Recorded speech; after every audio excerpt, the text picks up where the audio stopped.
اللہ کے نبی کیا فرما رہے ہیں؟ سب سے بڑا بااخلاق وہ ہے کہ جس کے گھر والے اس سے خوش ہیں۔ سبحان اللہ۔ اور آپ فرما رہے ہیں تم سب میں سب سے زیادہ بااخلاق میں ہوں، کیونکہ میرے گھر والے مجھ سے تم سب سے زیادہ خوش ہیں۔ کم و بیش الفاظ ہیں۔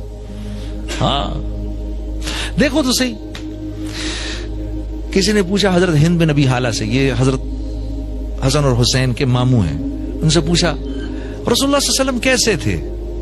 تو فرمایا ایک غم کی حالت میں بیٹھے رہتے تھے مسجد کے اندر، ایک غم کی حالت میں بیٹھے رہتے تھے مسجد میں۔ ہاں یہی سوال کسی نے اماں عائشہ سے بھی کر لیا، کیسے تھے؟ فرمایا ہر وقت ہنستے رہتے تھے، مسکراتے رہتے تھے، ہم سے مذاق کرتے رہتے تھے، ہاں گھر کے کام کر دیا کرتے تھے۔ واہ واہ سبحان اللہ۔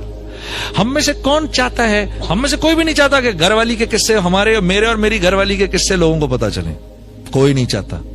لیکن میرے رب نے ہمارے نبی کی خانگی زندگی کو بھی چھپا کے نہیں رکھا، بلکہ ہم تک پہنچا دیا، 9 کے 9 گھروں کی زندگی کو پہنچا دیا ہم تک۔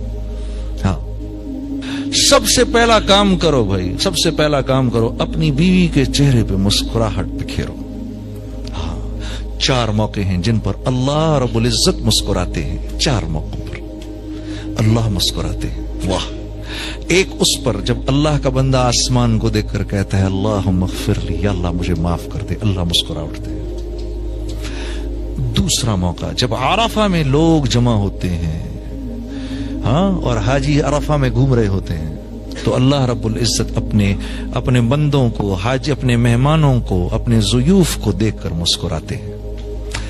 تیسری مرتبہ کب مسکراتے ہیں؟ جب میاں بیوی ایک دوسرے کو دیکھ کے مسکراتے ہیں، اللہ مسکرا اٹھتے ہیں۔ چوتھی مرتبہ جب بیوی شوہر کے چہرے پر چھینٹا مارے اور شوہر بیوی کے چہرے پر چھینٹا مار کر اس کو تہجد کے لیے اٹھائے، بوتل نہیں اونڈیلنی، ہاں چھینٹا مارنا ہے، ہاں چھینٹا مار کے اٹھائے، اس پر اللہ مسکرا اٹھتے ہیں۔ 4 باتیں۔ سب سے قیمتی رشتہ اس معاشرے کا میاں بیوی کی زندگی۔ آج اس ملک میں ان امپلائمنٹ کا نعرہ کیوں نہیں لگتا؟ ایک وجہ ہے بس، بہت بڑی وجہ، اور وہ ہے دی انسٹیٹیوشن آف میرج۔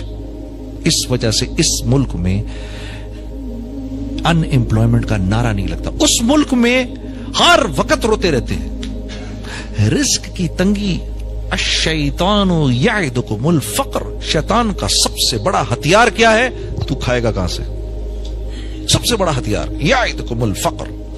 اور جب وہ انسان کو فقر کے خوف میں مبتلا کر دیتا ہے، تو اس کے بعد شیطان کے لیے انسان سے ہر قسم کی بے حیائی کروانا آسان ہو جاتا ہے۔ قرآن کہہ رہا ہے۔ تو وہاں کیا ہے؟ سب سے پہلے ان کو، بچوں کو گھر سے باہر نکال دیتے ہیں۔ میاں بیوی کا تعلق اس بنیاد پہ ہے کہ تو بھی کام کر رہی ہے، میں بھی کام کر رہا ہوں، اس بنیاد پر تب ہم بلز پے کریں گے۔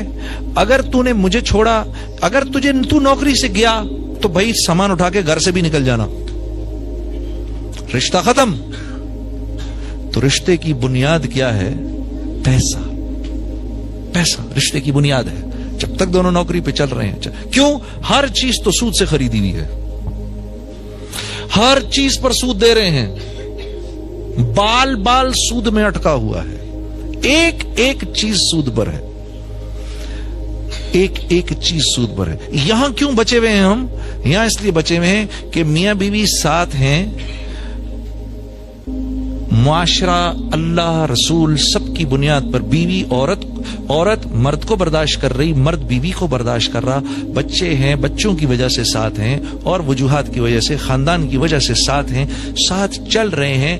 اب جب بچے بڑے بھی ہو جاتے ہیں تو باپ کی دل سے یہ خواہش ہوتی ہے کہ مجھے چھوڑ کے نہ جائے، میرے ساتھ ہی رہے، جو جگہ گھر میں تھوڑی بہت جگہ ہے اس میں رہے، میرے ساتھ ہی رہے۔ چلو بھائی ابھی کام نہیں کر رہا، کر لے گا، 6 مہینے بعد مل جائے گی نوکری، چھوڑ کے نہ جائے مجھے۔ تو خاندان انٹیکٹ ہے۔ والد کی عمر